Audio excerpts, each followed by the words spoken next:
When people think about plants, they often think of the common trees, flowers, and bushes they see every day. Most don't realize that the world has tons of crazy foliage growing all over the place, some of which have the ability to kill any living thing that gets too close. Who needs triffids when we already have some otherworldly plants here on Earth? Hello, and today we're talking about terrifying plants that want to kill you. Venus flytrap. When exploring the world of creepy plants, people usually think first of the Venus flytrap, and with good reason. Native to North and South Carolina, these bizarre-looking carnivores like to sit and wait for their prey to land or crawl onto their leaves, which are actually toothy, gaping maws. Once the victim is in place, the flytraps clamp their mouths down and begin digesting their feast with enzymes strong enough to dissolve human flesh, according to carnivorous plant enthusiast Barry Rice. Unlike the sarlacc, flytraps don't take millennia to digest their meals, only about 10 days, making it slow and painful nonetheless. Fortunately, Diane muscipula don't grow as large as the one in Little Shop of Horrors, unless science finally steps up to this issue. Still, its diminutive size is probably why this plant doesn't have as big an appetite as this next customer. Nepenthes attenboroughi. Discovered in 2000, the Nepenthes attenboroughi, or Attenborough's pitcher plant, is a bit more ravenous than other carnivorous plants. While most meat-eating plants resign themselves to insects and arachnids, the pitcher plant craves mice and shrews, according to the BBC. Being a pitcher, the plant collects water during rains.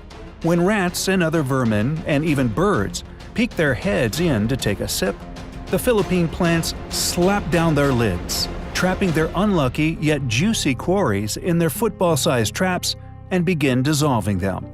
New York City's officials ought to figure out a way to cultivate some of these to take care of that rat problem they're always talking about. Dendrocnide excelsa.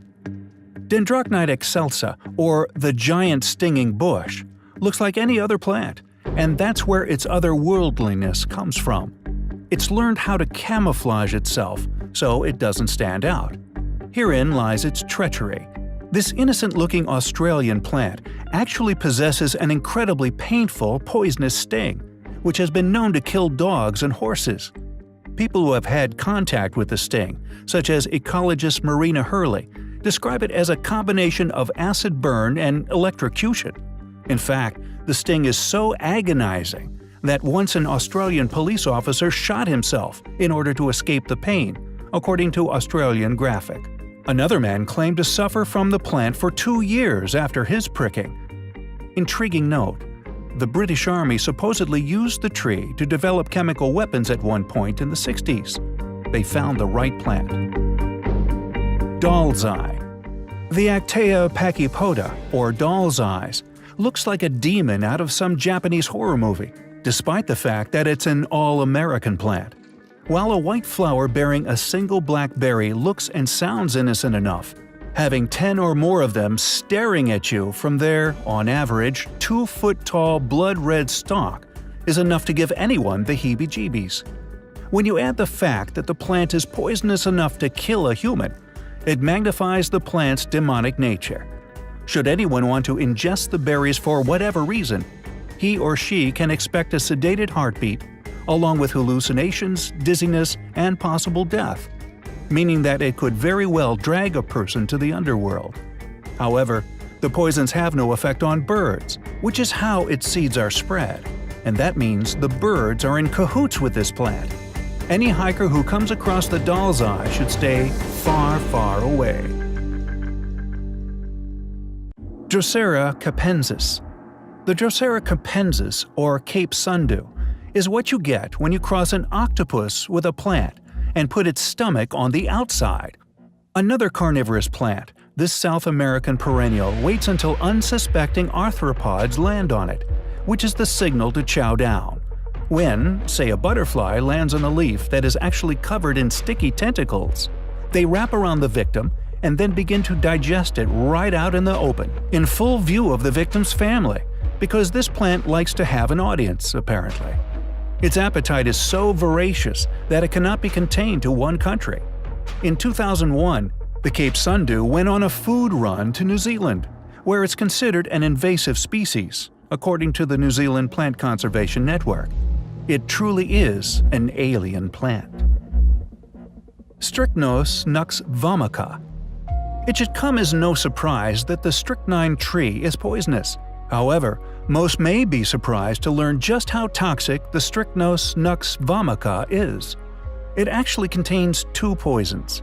The first, of course, is strychnine, which is used as a pesticide for taking care of rodents, birds, and nosy neighbors. This poison can be found in the fruit, which is easy enough to avoid. Just control yourself and don't eat it. The other poison, brucine, can be a bit more tricky. Found in the bark, most people succumb by consuming ceremonial drinks made from this tree, which is easily confused with the Alstonia scolaris, which is the tree that should be used, as it's safe to consume. This happens in India a bit, according to the National Center for Biotechnology Information. Those who quench their thirst with brucine can expect to experience convulsions and renal failure, among a slew of other exciting symptoms. Strangely enough, the plant is used in alternative medicine to treat heart disease and cancer. Yet, there's no science to support these uses. Christmas rose. According to legend, the Helleborus niger, or Christmas rose, came into being a very long time ago, after a little girl cried because she had no gift to give during the Nativity. But in actuality, this deceptively beautiful plant was beamed down by homicidal aliens because, despite the festive name, the Christmas rose is anything but a gift. In fact, its whole name is a lie. It has nothing to do with Christmas, and it's not a rose. It's actually a buttercup of death. Should anyone ingest it, like on a dare, that person can look forward to burning sensations in the throat, mouth, and eyes, as well as gastroenteritis and hematemesis. For those who don't know, is vomiting up blood. Hey, blood is red, and red is a Christmas color, so maybe that, along with the green of the stem, is where the name Christmas rose comes from. Regardless, this is probably not a great stocking stuffer. Stick with chocolate oranges or subscribe to our channel and turn on notifications. Thank you for watching. Join our channel for more interesting videos.